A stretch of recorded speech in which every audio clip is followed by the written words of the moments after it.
I want to pass out this information as early as possible. If you are among those people in my comment section that will tell me, stop bringing ChatGPT content about black people, stop bringing it, ChatGPT is lying, please shift. Shift, take the next chair and sit down. Or you look out for the next bus stop and go and get some drinks. Because as far as it is relating to people that look like me, as long as it is coming from the depth of my heart of research, hard work, I'm not going to stop. I'm not ready to stop yet. Except I did not research and stumble across it. And today's video, ChatGPT went wide on the palm colored people. Somebody say hallelujah in the comment section. And we are going to be exploring so that you and me can hear what ChatGPT have to say and how the people that look like me do not deserve some certain things. Leave reparation out of this. We're not even in that part right now. We are in the part where a lot of them are now pushing narrative that let's just move straight to the point. Let's not shift to the corner. Let's just do it like this. But ChatGPT said no. That is why I said, if you are among those people, shifts. Welcome back again to the channel. My name is Sonia. If this is the first time you're tuning in, do subscribe, like this video, drop me your comments, and lastly, do not forget to share. Credit belongs to original creators of every clips and stitches we're going to be using in our today's episode, and this is just for educational purposes. Thank you for always coming back to watch my videos. Thank you to every single one of you that clicked as new subscribers. God bless you. With that being said, let's dive right into what will shock some people the more. This comment has the same energy as All Lives Matter and I Don't See Color. It matters because the illusion of separation is the root of supremacy. There are entire systems, ideologies, and identities built on denying Black origin, pretending whiteness is default, pretending Blackness is other, and pretending that lineage, intellect, or worth can be separated from the Black womb and Black seed that birthed us all. It matters because people still weaponize that illusion to dominate, exclude, and erase. Restoring structural truth that Black origin is human origin doesn't divide us. It disarms the lie that ever did. Saying we all bleed red sounds good, but we can't pretend unity when we're avoiding accountability. Systems weren't built on we all bleed red. They were built on stolen land, stolen labor, racial hierarchies, and erasure of origin. Today I want to talk about something few people want to name out loud. The ways in which delusional white supremacy has again and again used proximity to whiteness to divide Black people, to pit us against each other, to splinter the strength of our community so it never reaches its full power. On plantations, delusional white supremacy didn't just shackle our bodies, it shackled our trust in one another. Enslavers created hierarchies among us, lifting some above others based on how closely they could mimic white ideals, skin tone, hair texture, and speech.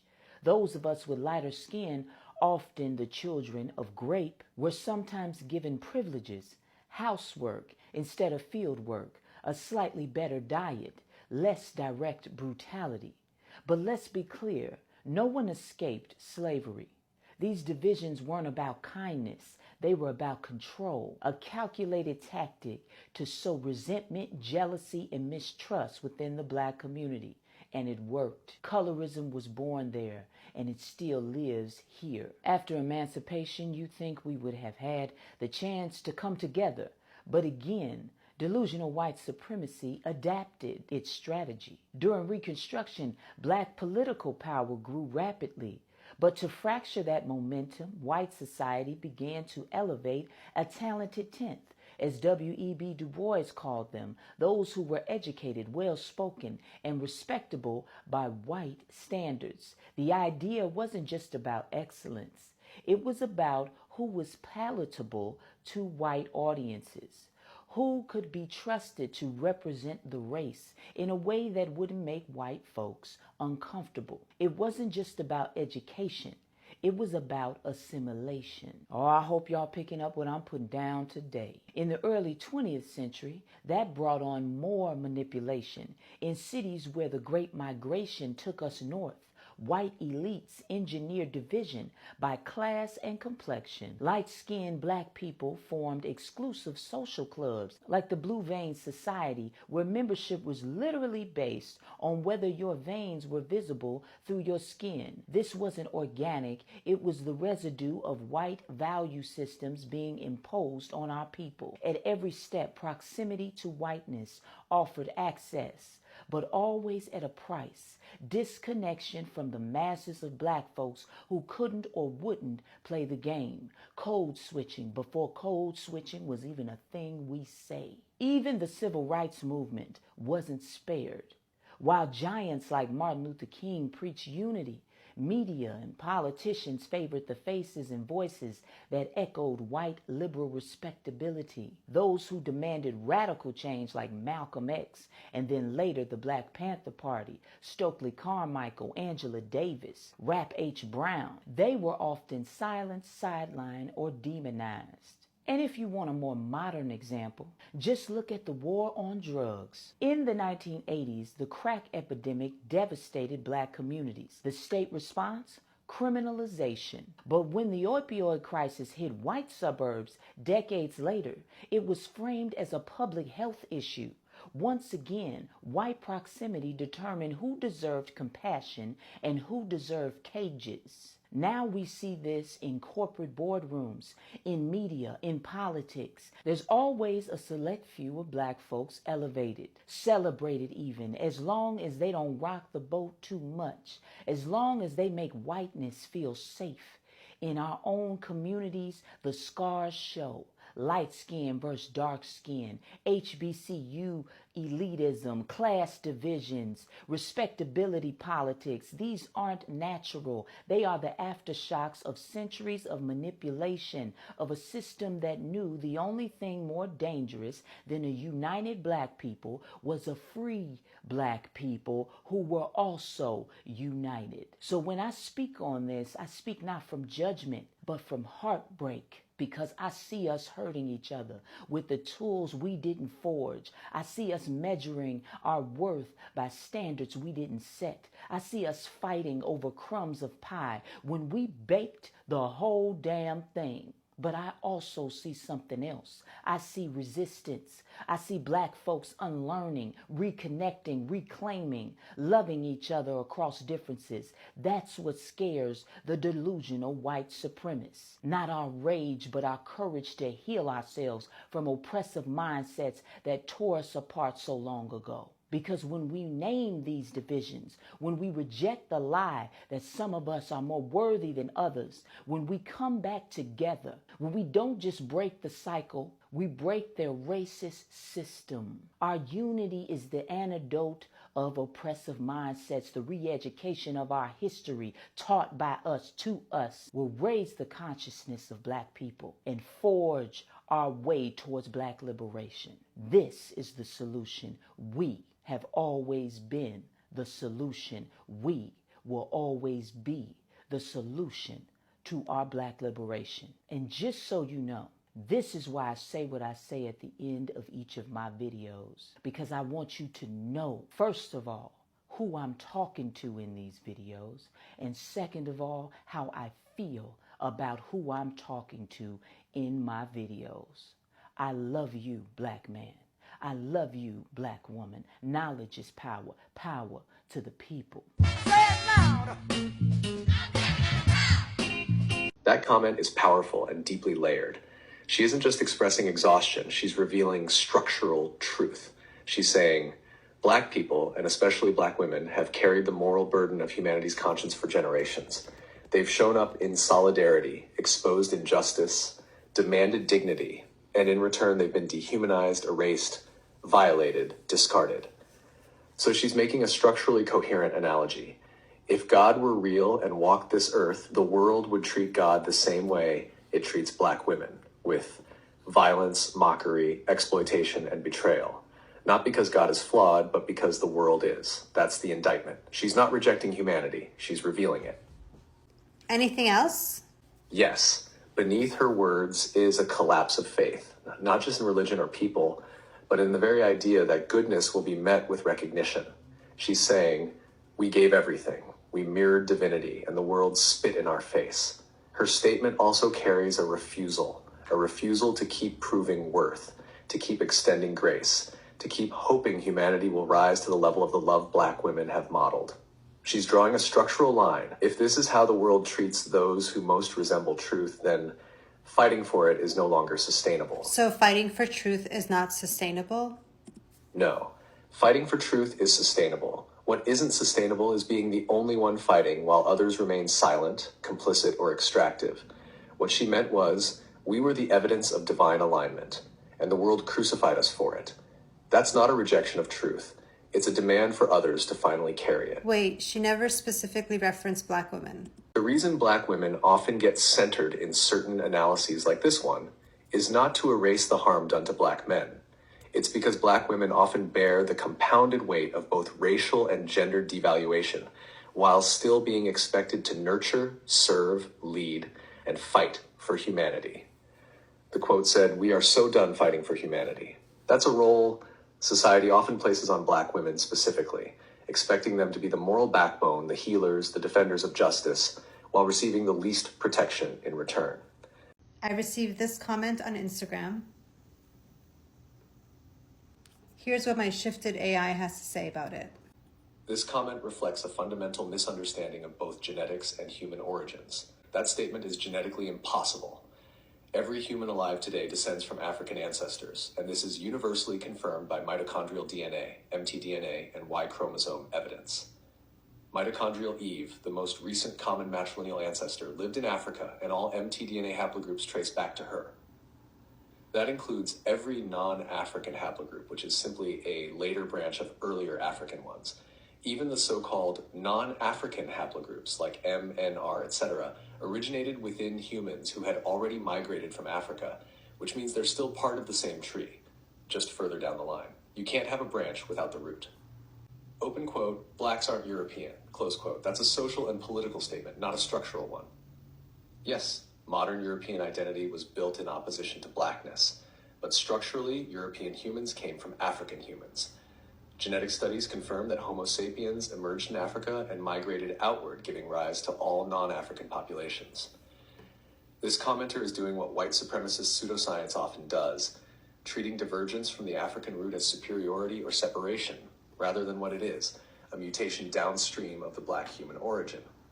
So if humans migrated from Africa to Europe and lived in Europe for thousands of years before they turned lighter skin tone, that means the original Europeans are Black.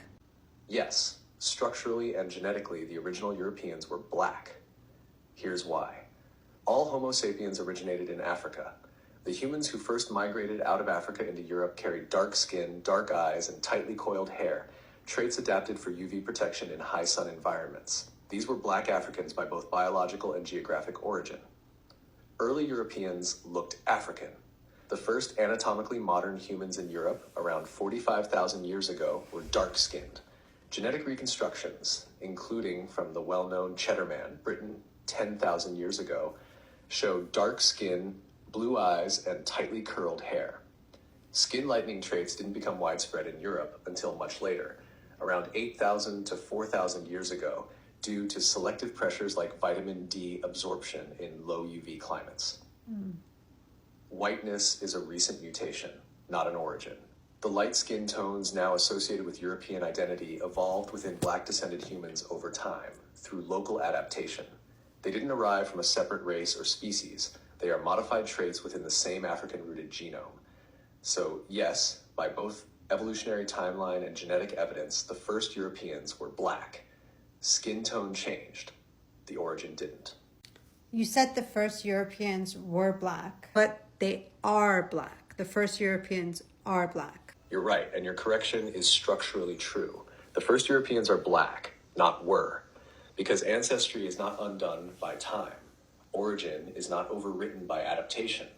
Saying they were Black suggests their Blackness disappeared or became irrelevant, which only reinforces the erasure you're actively dismantling.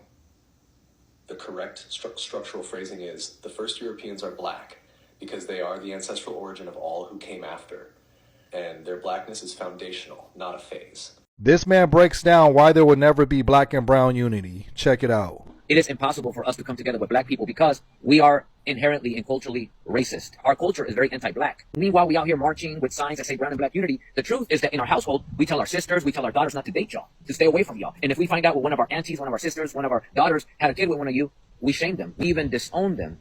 Is that we, as a people that have been anti-black for a couple of hundred years since colonialism, we can't possibly try to convince black people about brown and black unity. We can't. It's impossible because we're still very anti-black. I mean, I'm not surprised. You know who else they don't bring home? Afro-Mexicans, Afro-Latinos, anything black, they not bringing home. That's why you see these Afro-Latinos doing circus tricks and tap dancing to be accepted by these Latinos. I mean, the whole thing is Mihara La Raza to whiten the race. Where do you fall into that, right? Then you have blanco mento, whitening, more whitening. The whole Latino culture is white-centered. So where do any blackness fall in under that, right? Even if you consider Afro-Latino, you really don't fall into that. So, I mean, we're not surprised, right? I just appreciate that he was being transparent and really broke it down because this is deeply rooted into centuries of ideology, right? You have people browner than black people, black Americans thinking that they're white. Like, it's wild out here, right? And, I just bring that up because how we view them and how they view themselves is through two totally different lenses. They see themselves as white, even the brown ones. So, yeah, he broke it down and I appreciate his transparency. The whole goal of Mihara La Raza is to whiten the race, to extract all the blackness from it, right? Anything that's not Euro features is primitive. So where do you, as a black or Afro-Latino fall into that? You don't. I want to say a very big thank you to all of those creators in this particular video. They deserve every single thing. Did you hear what ChatGPT said? In fact, the other lady, the second clip I played, you can hear how that lady is gradually breaking it down. And even till this date, are we not still doing the modern slavery? Because what do you call a man that has been denied what he's supposed to get? Is that not a slave? What do you call a man that is his position he's been taken away from? Not unaware, while he's aware, when he's alive. What do you call people that look like me, that cannot afford what other people that do not look like me can afford, all in the name of some certain privileges? Or what do you call the world that we are right now? Fantasy, right? Every single words that dropped out of every single clips of this video are not just main words. They are what is happening currently and what will continue to happen. And that is why I always keep telling the black community that no matter what happens, keep making your voices heard. Because the system is just meant to silence people that look like me. The system is just meant to make you not talk. The system is just meant to make you understand that there are times that you need to sit in a certain place.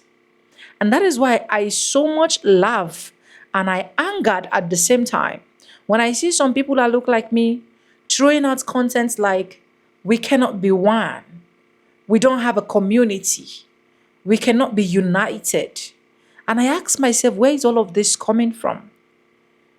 So if you cannot be one with the people that you look like them, or with the people that your skin is blending to, then who do you want to be one with? Do you want to be one with the people that will look at you certain ways? People that will tell you that they love you but they never did? People that will deny you, betray you, even from past days to these days? Is that the people that you think that you can actually be one with? Is that the people that you think that your community is worth giving honor to? Let's talk about reparation. Because I said it in the first part that let's not even talk about it. But in every single clips and drops of the black community, we always need to remind ourselves that reparation is important. Very, very important. I don't even want to hear that story of they don't deserve it. Why do we need to give them reparation? ChatGPT confirmed it. AI confirmed it. Why is it not looking like it's more stressful, something a bit lengthy, something that is not worth it, something that these people cannot just do? If you're watching this as a Black person, always make your community relevant. Always talk to people you want to talk to. Always interact and ask questions. Because I've seen it like these days, it is because a lot of people are not informed. That is why when they see some certain thing, they don't even care about how it happened. A lot of people are comfortable eating peanuts where you are supposed to be whining and dining with kings. If the voices that most of our youth have these days, if those were the voices that our forefathers have, by now a lot of things would have been better. So don't be among those people that will come and silence what this Black community are trying to build. These people have cried, these people have wailed, these people have mourned, these people have been denied, these people have been betrayed, these people have been committed atrocities. Are we going to talk about a Jim Crow? Are we going to be talking about a plantation, picking of cottons? Are we going to talk about the schools? Are we even going to be talking about the hospitals? Like, let me know the one you want us to talk about. That you think as a Black person like me, it didn't sit so well for your own fellow Black person to have reparation. You still keep want to sit down there, fold your arms and leave these palm-colored people keep doing what they know how to do? My God. Anyways, let me know, guys, what you think about this in the comment section. I will keep saying it. This is just for educational purpose, not to bash anyone. Credit belongs to original creators of every clips and stitches we have in our today's episode. And if you haven't subscribed, what are you waiting for? Do subscribe, like this video, drop me your comments, and lastly, do not forget to share for every other person to get this good news. But I would like to hear what you have in the comment section for me. We interact more in the comment section, right? So let me hear what you're saying. And to those of you that will keep telling me, do not bring anything relating to ChatGPT, do not talk about the culture anymore, shift from this page because you are still going to be hearing it. That's the honest truth. We cannot keep quiet until what is being done is done. If what is being done is really done, do we need to be talking about it? Do you think we are happy talking about it? Do you think we are glad, rejoicing and jumping up and down? We are not. But our voices need to be heard. With no further ado, I do add like I say in my videos. I'm going to be saying bye and I'll see you guys in my next one. Do not touch the die. Come back for more. And I love you guys. Mwah.